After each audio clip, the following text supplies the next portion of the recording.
नमस्कार विद्यार्थी मित्रांनो, मी डॉक्टर सरोज कोकणे फ्रॉम कोल्हापूर. विद्यार्थी मित्रांनो, आज मी तुमच्या पुढे स्क्रीनवरती तुम्ही पाहू शकता नवीन हा विषय घेऊन आलेली आहे, की बऱ्यापैकी मला खूप सारे कॉल येत आहेत 2 दिवस झाले, की मॅडम आम्हाला एम-सी-सी ऑल इंडिया मधून ॲडमिशन प्रोसेस कशी असते ती पूर्णपणे सांगा. तर मला अगदी प्रत्येक विद्यार्थ्याला वन टू वन कॉलवरती मला सांगणं शक्य होत नाही. तर त्याच अनुषंगाने मी आज हा व्हिडिओ बनवण्याचा प्रयत्न केलेला आहे. तर या व्हिडिओमध्ये तुम्हाला पूर्णपणे अगदी डिटेल्स एम-सी-सी म्हणजेच ऑल ओव्हर इंडिया कोठ्यामधून कसे ॲडमिशन्स प्रोसेस अगदी राउंड 1, 2, 3 आणि ऑनलाईन जे आपलं स्टे व्हॅकन्सी राउंड असतो त्याच्याबद्दल पण अगदी पूर्ण मी सांगणार आहे. आणि त्याचबरोबर महाराष्ट्र स्टेटमध्ये सुद्धा ॲडमिशन प्रोसेस अगदी कशी होत असते, अगदी 1, 2, 3 आणि 4th राउंडपर्यंत पूर्ण ह्याच्याबद्दल अगदी एक्सप्लेनेशन करणार आहे डिटेल्समध्ये. तर तुम्हीच जर काही विद्यार्थी नवीन असतील तर आपल्या ह्या YouTube चॅनलवरती तुम्ही नक्कीच लाईक आणि सबस्क्राईब करून ठेवा, की जेणेकरून तुम्हाला असं भविष्यामध्ये फार युजफुल व्हिडिओ पाहायला मिळतील. तर ओके मित्रांनो, आपण पाहूया एकदा स्क्रीनवरती अगदी तुम्ही झूम करून पहा आणि प्रत्येक गोष्ट तुम्ही स्टेप घेऊन चला. म्हणजे तुम्हाला अगदी तुम्ही जर स्वतः काउन्सिलिंग करू शकत असाल, तर नक्कीच तुम्ही हा व्हिडिओ पाहून तुम्ही अगदी स्वतःच सेल्फ तुम्ही काउन्सिलिंग करू शकता. अगदी प्रत्येक राउंड वाईज तुम्ही अगदी कुठल्या राउंडला तुम्ही रजिस्ट्रेशन करायचं, choice filling, choice locking, allotment letter, अगदी हे कुठल्या राउंडला तुम्ही एक्झिस्ट होऊ शकता किंवा कुठल्या राउंडला तुम्ही तुमचं डिपॉझिट जप्त होईल, ह्या सगळ्या अगदी तुमच्या ज्या शंका आहेत, त्याचं पूर्ण शंकाचं तुमचं मी निरसन करण्याचा प्रयत्न केलेला आहे या व्हिडिओच्या माध्यमातून. तर असाच तुम्ही व्हिडिओ पाहत राहा कंटिन्यू शेवटपर्यंत, म्हणजे तुम्हाला प्रत्येक स्टेप्स ह्या व्हिडिओच्या माध्यमातून लक्षात येईल. ॲडमिशन प्रोसेस अगदी ऑल ओव्हर इंडिया आणि महाराष्ट्र ह्या दोन्ही ह्याच्यामध्ये मी पूर्ण हा व्हिडिओच्या माध्यमातून प्रयत्न केलेला आहे. थोडासा व्हिडिओ लाँग होऊ शकतो आपला, पण तुम्ही शेवटपर्यंत नक्की पहा, म्हणजे तुम्हाला पूर्ण अगदी डिटेल्स ह्याची माहिती भेटू शकते. तर आपण वेळ जास्त न घालवता आपण व्हिडिओला सुरुवात करूया. तर मी ते स्क्रीनवरती मी ते काढलेलं आहे विद्यार्थी मित्रांनो, तुम्ही पाहू शकता की ते एम-सी-सी आता ओके काउन्सिलिंग हा पूर्ण मी चार्ट काढलेला आहे, की जेणेकरून तुम्हाला लक्षात येईल. त्याच्यामध्ये आहे पहिलं आपल्याला एम-बी-बी-एस आणि बी-डी-एस मी इकडे काढलेलं आहे आणि इथं सेकंडला मी तर आयुष काढलेलं आहे. ओके. तर ज्या विद्यार्थ्यांना एम-बी-बी-एस आणि मधून घ्यायचं आहे ॲडमिशन किंवा बी-डी-एस मधून करायचं आहे, त्या विद्यार्थ्यांना आपलं एम-सी-सी ही वेबसाईट असते. म्हणजेच मेडिकल काउन्सिल कमिटी असं म्हणून त्याचं बोललं जातं. आणि ज्या विद्यार्थ्यांना आयुषमधून म्हणजेच आयुर्वेदिक, बी-एम-एस, बी-एच-एम-एस, बी-एम-एस, फिजिओथेरपी यासाठी ॲडमिशन पाहिजे असेल त्या विद्यार्थ्यांसाठी AA-CCC या वेबसाईटवरून ॲडमिशन्स होत असतात. ही पण गोष्ट लक्षात घ्या. तर आपण पहिल्यांदा एम-बी-बी-एस, बी-डी-एस बद्दल चर्चा करूया. ते एम-सी-सी वरून हे म्हणजेच ऑल ओव्हर इंडिया कोठ्यामधून आपले ॲडमिशन होत असतात. आणि दुसरं मी काढलेलं आहे स्टेट म्हणजेच सी-ई-टी सेलवरून ॲडमिशन होत असतात. तर बऱ्यापैकी विद्यार्थ्यांना माहिती आहे हे 15% होत असतात इथून गव्हर्नमेंट सीट्स आणि 100% अगदी एम्स, जिपमरमधून होत असतात. आणि ह्या डीम्डच आहे. इथे नो रिझर्वेशन काढलेलं आहे. ई-एस-आय कोठा पण असतो ह्याच्यामधून आणि दिल्ली युनिव्हर्सिटी कोठा पण असतो. आणि ह्याच्यामध्ये 2 IPU त्याच्यामध्ये व्ही-एम-एम-सी अँड ए-बी-व्ही हे असं आहे. ओके, थोडक्यात मी सांगत आहे ह्याच्याबद्दल. आणि सी-ई-टी सेलवरून सगळ्यांना बऱ्यापैकी माहिती आहे की आपलं 85% म्हणजेच गव्हर्नमेंट सीट्स तिथे भरल्या जातात. जे विद्यार्थ्यांचं 10वी-12वी महाराष्ट्रातून झालेलं आहे, डोमेसाईल सर्टिफिकेट्स अवेलेबल आहे, त्या तमाम विद्यार्थ्यांना ह्या 85% कोठ्यामधून ॲडमिशन्स होत असतात सी-ई-टी सेल मार्फत. ओके. आणि हे 100% इथं प्रायव्हेट सीट्स आणि 50% in government counselling seat plus 50% institutional quota असं मी हे पूर्णपणे काढलेलं आहे. आणि त्या आयुषचं आपण पाहू शकतो इथे 15% गव्हर्नमेंट सीट्स काढलेले आहेत आणि 100% डीम्ड काढलेलं आहे. आणि सी-ई-टी सेल म्हणजेच 85% कोठ्यामधून आपले गव्हर्नमेंट सीट महाराष्ट्रामधून सीट्स असतात आणि 15% private seats for non domicile candidate त्यांच्यासाठी इथे सीट्स अवेलेबल असतात. 85% प्रायव्हेट सीट्स ह्या अशा असतात. तर अगदी हे पूर्ण मी तुम्हाला एक्सप्लेन केलं आहे आणि या चार्टच्या माध्यमातून अगदी तुम्हाला मी पुढेही तुम्हाला अगदी पूर्ण डिटेल्समध्ये दाखवते, म्हणजे लक्षात येईल अगदी मी एम-सी-सी प्रोसेस कशी असते. तर हे पूर्ण वेबसाईटचं नाव आहे, तुम्ही पाहू शकता इथे www.mcc.nic.in ही आपली वेबसाईट आहे विद्यार्थी मित्रांनो. अगदी तुम्ही ती वेबसाईट ओपन करून अगदी डिटेल्स पाहू शकता. तर हे मधले पहिले तुम्ही हे 5 पॉइंट्स मी इथे काढलेले आहेत, तर तुम्ही पाहू शकता. तर पहिल्यांदा आपल्याला रजिस्ट्रेशन करायचं असतं. Each round fresh registration round 1, 2, 3 and stray vacancy round असं दिलेलं आहे. प्रत्येक राउंडला आपल्याला फ्रेश रजिस्ट्रेशन करावं लागतं, ही गोष्ट तुम्ही लक्षात घ्या. आणि नेक्स्ट स्टेप्स आपली असणार आहे पेमेंटची. ओके. त्यानंतर चॉईस फिलिंग आणि नंतर लॉकिंग. 3 नंबरची स्टेप्स. 4 नंबरची स्टेप्स आहे अलॉटमेंट लेटर. त्यानंतर अलॉटमेंट लेटर त्याचं प्रिंट आउट करायचं आणि नंतर 5th स्टेप आहे आपली रिपोर्टिंग. हे झालं पूर्ण अगदी स्टेप बाय स्टेप तुम्हाला एम-सी-सी प्रोसेस सांगितलेलं आहे.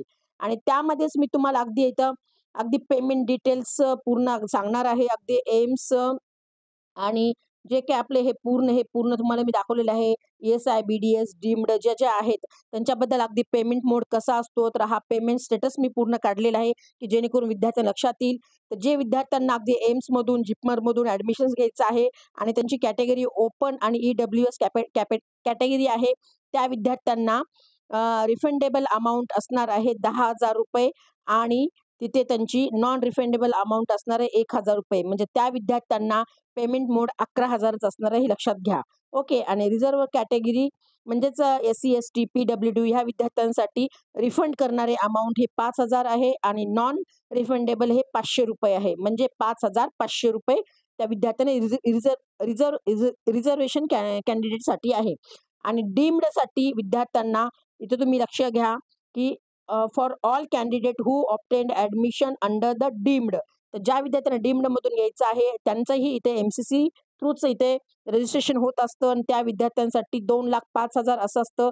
त्यातले हे 2,00,000 आपल्याला विद्यार्थ्याला ॲडमिशन नंतर आफ्टर 2 मंथ्सनी रिफंड होत असतात आणि हे 5,000 तिथली एम-सी-सीची काउन्सिलिंग फीस असते. तर हे झालं पूर्ण अगदी पेमेंट्स डिटेल्सबद्दल मी अगदी प्रत्येकाला सांगितले. खूप साऱ्या विद्यार्थ्यांचे या संदर्भात मला कॉल येतात, की मॅडम पेमेंट मोड कसा असतो? तर तुमच्या लक्षात आलं असेल एकंदरीत. आणि नेक्स्ट आपण स्टेप्स इथे पाहूया.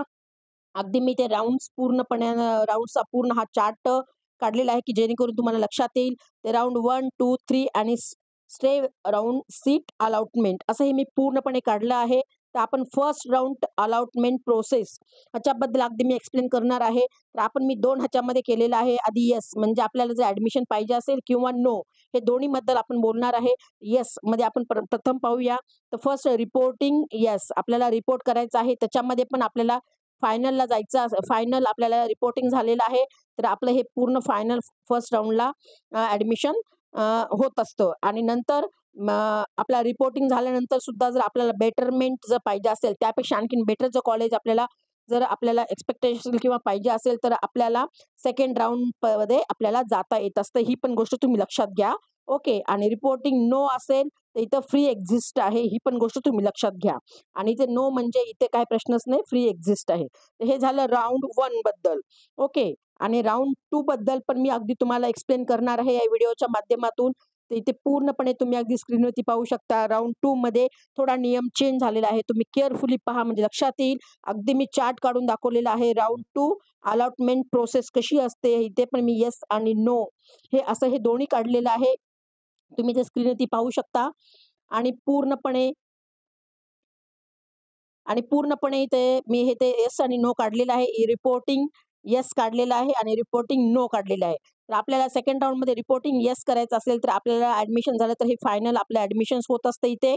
आणि समजा बेटरमेंट काही मुलांना जर बेटरमेंट आणखी ह्याच्यापेक्षा चांगलं कॉलेज बेटरमेंटमध्ये जायचं असेल, तर त्या विद्यार्थ्यांना सुद्धा राउंड 3 मध्ये जाऊ शकतो. पण इथे रिपोर्टिंग नो म्हणजे डिपॉझिट फोरफीड होत असतं, ही गोष्ट लक्षात घ्या.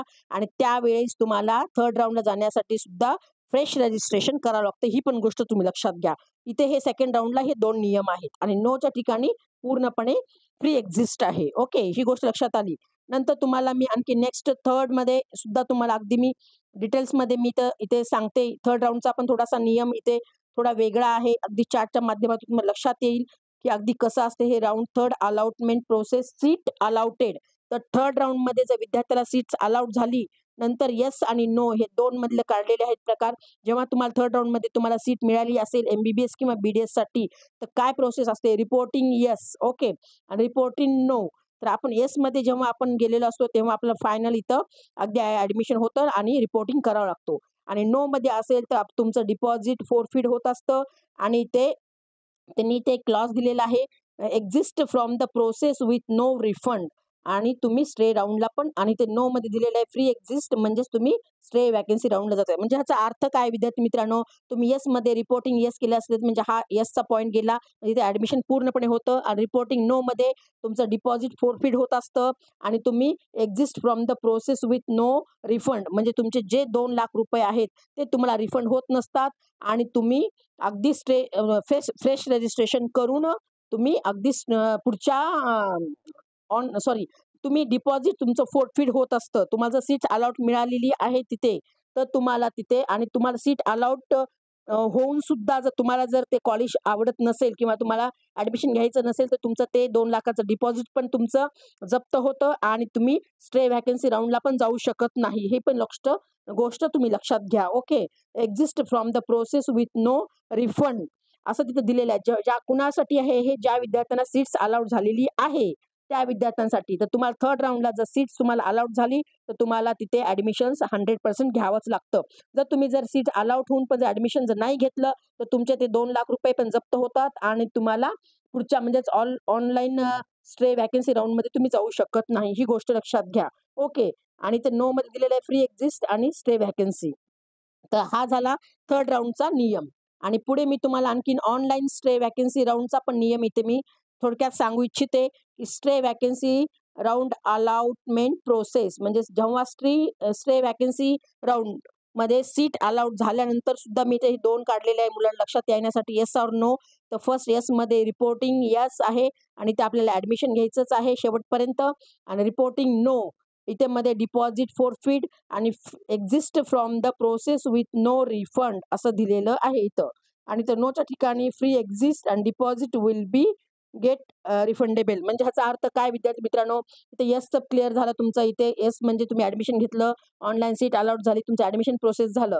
आणि रिपोर्टिंग नो म्हणजे डिपॉझिट फॉरफिट होणार आणि तुम्हाला सीट तिथे अलाउड झाली आणि तुम्हाला स्टे व्हॅकन्सीला तुम्हाला सीट अलाउड झाली, तर तुम्हाला तिथे सीट्स घ्यावीच लागणार आणि जर तुम्ही नाही घेतली, तर तुम्हाला तुमचं ₹2,00,000 पण जी अमाउंट आहे ते पण तुमचं जप्त होणार आणि तुम्ही नेक्स्ट इयरमध्ये पण तुम्ही जाऊ शकणार नाही. ही गोष्ट लक्षात घ्या तुम्ही. तर इथं दिलेलं आहे no free exist deposit will get refundable म्हणजे जेव्हा जर तुम्हाला जर ॲडमिशन झालं नाही, तर हे तुम्ही फ्री एक्झिस्ट राहू शकणार आणि तुमचं जे 2,00,000चं डिपॉझिट आहे ते तुम्हाला रिफंड भेटणार आहे. पण केव्हा? ज्या विद्यार्थ्यांना ऑनलाईन स्टे व्हॅकन्सी राउंडमध्ये जर सीट अलाउड झाली नाही, तर त्या विद्यार्थ्यांना ₹2,00,000 रिटर्न भेटणार आणि ते विद्यार्थी नेक्स्ट नेक्स्ट इयरला अपीअर करू शकणार नीट एक्झामसाठी. ओके. पण ज्या विद्यार्थ्यांना सीट अलाउड झालेली आहे, पण त्या विद्यार्थ्यांना ती सीट घ्यायची नाही, कॉलेजला जॉइनिंग करायचं नाही, त्या विद्यार्थ्यांना ₹2,00,000 त्यांचे जप्त पण होणार आणि ते विद्यार्थी नेक्स्ट इयरला ते इलिजिबल राहणार नाहीत. ही पण गोष्ट तुम्ही लक्षात घ्या.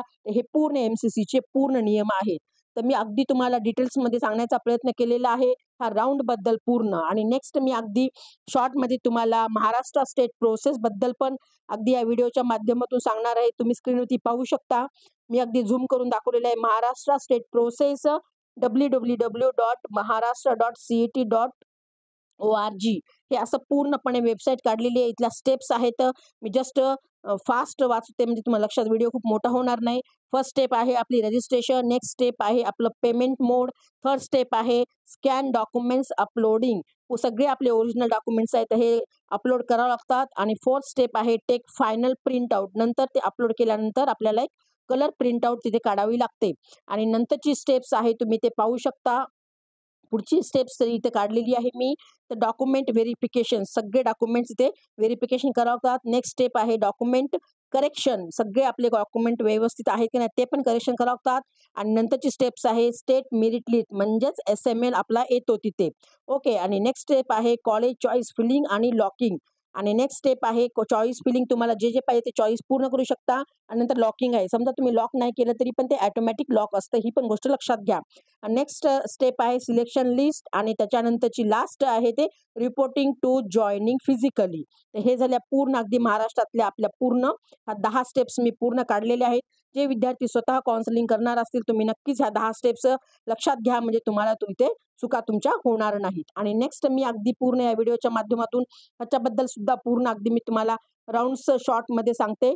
लक्षात येईल की राउंड 1 अलॉटमेंट प्रोसेस इथे मी येस काढलेलं आहे आणि नो काढलेला आहे. येसमध्ये आपल्या रिपोर्टिंग येस आहे.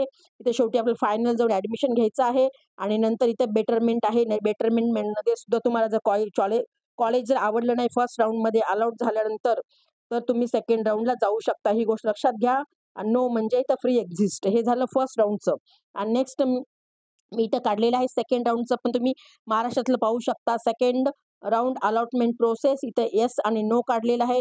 येस म्हणजे रिपोर्टिंग येस आहे आपलं फायनल इथे जाऊन ॲडमिशन घ्यायचं आणि सेकंड राउंडमध्ये बेटरमेंट पण इथे मी दिलेलं आहे. तर बेटरमेंट तुम्ही अगदी थर्ड राउंडला पण तुम्ही बेटरमेंट घेऊ शकता आणि ते रिपोर्टिंग नो असेल तर फ्रेश परत एकदा तुम्हाला रजिस्ट्रेशन फ्रेश करावं लागणार आहे. ही पण गोष्ट लक्षात घ्या आणि ते नोमध्ये फ्री एक्झिस्ट आहे. तर हे झालं सेकंड राउंडचं. आणि नेक्स्ट महाराष्ट्रामध्ये आपल्याला थर्ड राउंडमध्ये पण कशा स्टेप्स आहेत अगदी तुम्ही शॉर्टमध्ये पाहू शकता. Third round allotment process. Allotment नंतर ही प्रोसेस काय असू शकते? येस ऑर नो आणि अगदी इथं पूर्णपणे काढलेले थांब 1 मिनिट हां. 1 मिनिट पूर्णपणे मी इथं काढलेलं दाखवत आहे. तुम्हाला लक्षात येईल. Allotment 3 yes or no. Reporting yes आहे. नंतर फायनलला आपण इथे जाऊन ॲडमिशन घेऊ शकतो आणि इथं बेटरमेंट, ऑटो रिटेन्शन इथं आहे. इथं हा नियम थोडा वेगळा आहे. तर ऑटो रिटेन्शन आहे. इथं इथं रिपोर्टिंग नो आणि रिपोर्टिंग नो केल्यानंतर पण इथं नेक्स्ट ऑनलाईन स्टे व्हॅकन्सी जाण्यासाठी इथं फ्रेश रजिस्ट्रेशन दिलेलं आहे आणि नोच्या ठिकाणी स्टे राउंड ऑनलाईन असंही तिथे मेन्शन केलेलं आहे. ही पण गोष्ट तुम्ही लक्षात घ्या. आणि नेक्स्ट पुढची स्टेप्स आहे ती online stay vacancy round allotment process. जेव्हा आपल्याला अलॉटमेंट होतं तेव्हा येस ऑर नो हे दोन्हीमध्ये तुम्ही ऑप्शन्स पाहू शकता कशाप्रमाणे आहे ते. रिपोर्टिंग येस आहे. जेव्हा रिपोर्टिंग येस केलं तर फायनल जाऊन तुम्ही ॲडमिशन्स घेऊ शकता आणि नंतर बेटरमेंट आणि इथं पण ऑटो ऑटो रिटेन्शन असं इथं दिलेलं आहे. रिपोर्टिंग नो आणि इथं फ्री एक्झिस्ट आहे आणि नो म्हणजे फ्री एक्झिस्ट आणि नेक्स्ट रे व्हॅकन्सी राउंड असं नेक्स्ट रे व्हॅकन्सी राउंड. तर अशाप्रमाणे अगदी जोपर्यंत आपल्या मेडिकल कॉलेजमध्ये सीट शिल्लक आहे तोपर्यंत इथे ऑनलाईन स्टे व्हॅकन्सी होत असतात. अगदी 1, 2, 3 पर्यंत पण जात असते ही प्रोसेस पूर्णपणे. तर हे झालं पूर्ण म्हणे मी तुम्हाला ऑनलाईन अगदी पूर्ण हे काढून दाखवण्याचा प्रयत्न केलेला आहे विद्यार्थी मित्रांनो. तर ज्या काही मुलांना ह्याच्याबद्दल डाऊट असेल त्यांनी नक्कीच मला कॉल मेसेज करून विचारू शकता. अगदी तुमचं MCCचं पूर्ण प्रोसेस जर तुम्हाला जर काही अडचण येत असेल तर तुम्ही आमच्या मार्फत पण करू शकता. तर मी माझा नंबर डिस्क्रिप्शन बॉक्समध्ये पण दिलेला आहे. ज्या काही विद्यार्थ्यांना आमच्यामार्फत काउन्सिलिंग घ्यायची आहे त्यांनी आम्हाला कॉन्टॅक्ट करू शकता आणि मी माझा नंबर डिस्क्रिप्शन बॉक्समध्ये पण दिलेला आहे आणि WhatsApp लिंक पण दिलेली आहे. त्या लिंकवरती तुम्ही क्लिक करून आमच्याशी कनेक्ट होऊ शकता आणि डेलीचे अपडेट्स पाहू शकता. तर असेच नवीन-नवीन युजफुल व्हिडिओ पाहण्यासाठी तुम्ही माझ्या ह्या चॅनलला नक्कीच लाईक आणि सबस्क्राईब करून ठेवा, की जेणेकरून तुम्हाला भविष्यामध्ये फायदा होईल. तर हे झालं पूर्ण विद्यार्थी मित्रांनो MCCचं ऑनलाईन रजिस्ट्रेशन कसं करायचं असतं, कसे राउंड्स आहेत अगदी लास्टपर्यंत आणि त्याचबरोबर मी महाराष्ट्र स्टेटमधलं सुद्धा अगदी सगळे कसे फॉर्म फिलअप रजिस्ट्रेशनपासून ते 3 राउंडपर्यंत अगदी ऑनलाईन स्टे व्हॅकन्सी राउंडपर्यंत डिटेल्समध्ये माहिती सांगण्याचा प्रयत्न केलेला आहे. एवढंच आहे मी तंत्र. ओके मित्रांनो, ऑल द बेस्ट. जय हिंद, जय महाराष्ट्र. Thank you.